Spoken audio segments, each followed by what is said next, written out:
Hi అండి. Welcome back to Sharada Sudha logs. అందరూ ఎలా ఉన్నారు? బాగున్నారా?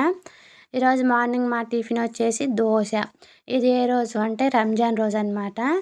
రంజాన్ రోజు మార్నింగ్ టిఫిన్ వచ్చేసి దోశ. పిల్లలకి హాలిడే కదా, ఇక చిన్నగా దోశ అయితే వేస్తున్నాను. అండ్ చట్నీ కూడా పక్కనైతే ప్రిపేర్ చేసే ఉంచానండి. పిల్లలేమో బయట బ్రష్ కనుక చేసుకుంటున్నారు నేను దోశ వేసేసరికి. దోశలు ఎందుకో కలర్ రావట్లే అసలు, వైట్గానే వస్తున్నాయి. మరి బియ్యం పిండి ఎక్కువైంది అనుకుంటా. కాకపోతే తీయటానికి మాత్రం పర్ఫెక్ట్గా వస్తున్నాయండి, అతుక్కోకుండా. అట్లా వస్తే చాలు కదా. కానీ కలర్ రావట్లే అంతే. టేస్ట్ కూడా చాలా అంటే చాలా బాగుంది. మా హస్బెండ్కి, మావయ్యకి, పిల్లలకి అందరికైతే దోశలు అయితే వేసి ఇచ్చాను. లాస్ట్కి నేను కూడా అయితే దోశలు తినేసిన. ఇదిగోండి ఇక్కడైతే పిల్లలు దోశలు అయితే తింటుర్రు. అయిపోయాక ఈరోజు రంజాన్ కదా, మా ఇంటి పక్కన అందరూ ముస్లిమ్సే ఉన్నారనమాట. మా ఇంటికి అయితే ఎన్ని సేమ్యాలు వచ్చాయో చూపిస్తాను మీకు. మా పిల్లలు ఒక 2 ఇళ్ళకెళ్ళి తినేసి వచ్చిర్రు. మళ్ళీ మాకైతే పంపించిర్రు. చుట్టుపక్కల వాళ్ళే ఉంటారు, పంపిస్తారులేండి.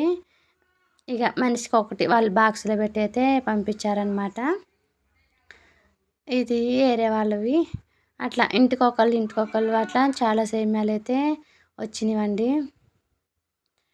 ఈ వీడియో అయితే మా పెద్ద పాప అయితే తీస్తుంది క్యాప్సీ. ఇక నేను మా మిన్సీ కలిసి సేమ్యాలు అయితే ఓపెన్ చేస్తున్నాం మీకు చూపిద్దామని. ఇవన్నీ అయితే ఒకేసారి తినలేములేండి, కొంచెం కొంచెం మా పాప అయితే తినేసింది. ఇవి నేను ఓపెన్ చేసిన తర్వాత మళ్ళీ ఈ లోటాలో ఇంకొకరు సేమ్యా పంపించారు. అవి మన గిన్నెలో వేసుకొని వాళ్ళకి అది పంపించేయాలి లోటా. మళ్ళీ వేరే వాళ్ళకి పోసుకోవాలి కదా. ఇప్పుడు 4 ఉన్నాయి కదా, అయితే లోటాలు ఇంకొకరు పంపించారని చూసారు, అది కూడా యాడ్ చేసిన. ఇంకా వచ్చేసి 5 మంది అయితే సేమ్యాలు అయితే పంపించారు ఇంటి పక్కన. ఒక 2, 3 ఇళ్ళకి వెళ్ళేసి తినేసి వచ్చిర్రనమాట పిల్లలు. ఇక పిల్లలు వెళ్ళారు, నేనేం వెళ్ళలేదులేండి. అక్కడ తినేసి వచ్చిన తర్వాత ఇంకా చిన్న పిల్లగాళ్ళకి తినాలనిపిస్తూనే ఉంటుందిగా. మా మెన్సీ అయితే ఇక్కడ కూడా మళ్ళీ సేమ్యా పెట్టు మమ్మీ అంటే సేమ్యా పెట్టా తింటుంది. మా పెద్దామ ఒకళ్ళ ఇంట్లో తినేసి వచ్చింది, ఇంకొకళ్ళ ఇంట్లో తినడానికి పోయినప్పుడు తినలేక ఏడ్చుకుంటూ వచ్చిందనమాట.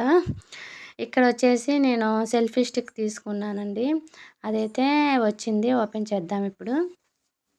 అంటే సెల్ఫీ స్టిక్ వీడియోస్ తీసుకుందామనే తీసిన. కాకపోతే ఇక ఇది అటు ఇటు బెండ్ అవ్వట్లేదు. మరి ఇక అట్లనే అడ్జస్ట్ అవ్వాలి. పెద్ద పెద్దవి తీసుకోవటానికి మనం అంత పెద్ద యూట్యూబర్లం కావా, అందులో నుంచి వచ్చేది ఏమీ లేదు. ఇంతకుముందు కూడా ఒకటి తీసుకున్నా, అదేమో ఇరిగిపోయిందండి. పిల్లలు పిల్లలు అటు ఇటు తీస్తూ ఉంటారు, నేను అట్లా వాడుతుంటగా అట్లయితే ఇరిగిపోయింది అది. మళ్ళీ ఇంకోటైతే తీసుకున్నా తక్కువ రేట్లోనే, జస్ట్ వీడియో షూట్ చేసుకోవటానికి ఉంటే చాలు అన్నట్టుగా ఒక స్టిక్ అయితే తీసుకున్నానండి.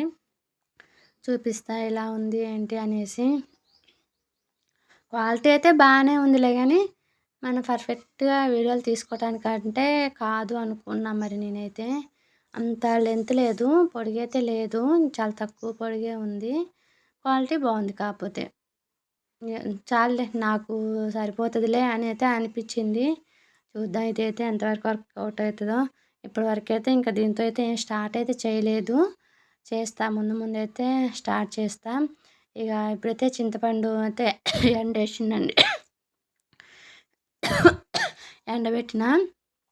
ఇక సమ్మర్లో అయితే చింతపండు, మిరపకాయలు, కందులు ఇట్లాంటివన్నీ, చింతపండు గింజలు తీసుకోవటమైనా, మిరపకాయలైనా తొడాలు తీసుకొని కారం పట్టించుకోవటం, ఇంకా కందులైనా వేయించి వాటిని పప్పు చేసి పెట్టుకోవటం, అన్నీ సమ్మర్లోనే. అక్కడ ఒక పింక్ కలర్ కవర్ కనపడుతుంది కదా, అందులో అయితే నేను చింతపండు గింజ తీసింది ఆ కవర్లో పెడుతున్నాను అనమాట. అది కూడా ఎండకే పెట్టిన.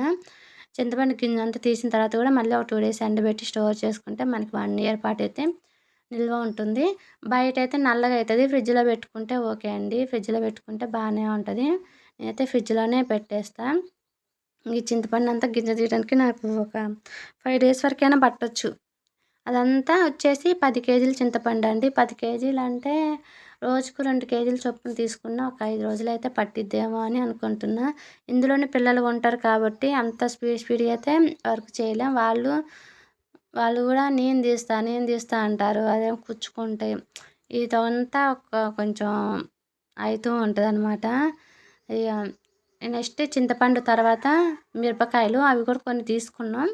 వాటిని ఎండబెట్టి వాటిని ఎండబెట్టి తొడియాలు తీసి పట్టించాలి. ఆ కారం కూడా ఫ్రిడ్జ్లో స్టోర్ చేసుకున్నామంటే అది కూడా నల్లబడకుండా మంచి రెడ్గా ఉంటుంది అనమాట 1 ఇయర్ మళ్ళీ సమ్మర్ వచ్చే వరకు. నెక్స్ట్ కందులు అవి కూడా కొన్ని మా చేలోనే పండితే ఒక 5 మోపులు తెచ్చి మొన్నే కొట్టాంలేండి ఇంట్లో. అవి వాటిని చెరగాలి, యాంచాలి. ఇంకా వాటితో కూడా నాకు కొంచెం పని ఉంది. వేయించిన తర్వాత పట్టియాలి. పట్టించి అది పురుగు పట్టకుండా ఉండాలి అంటే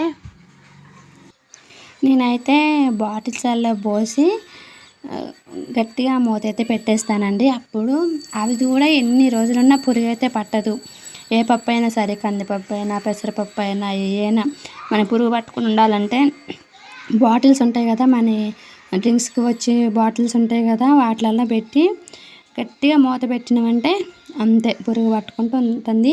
ట్రై చేయండి ఒకసారి. అంతేనండి. వీడియో నచ్చితే ప్లీజ్ అండి like and subscribe. Thank you for watching. ఈ వీడియో ఎలా ఉంది ఏంటి అనేది కూడా కామెంట్ చేయండి. Thank you.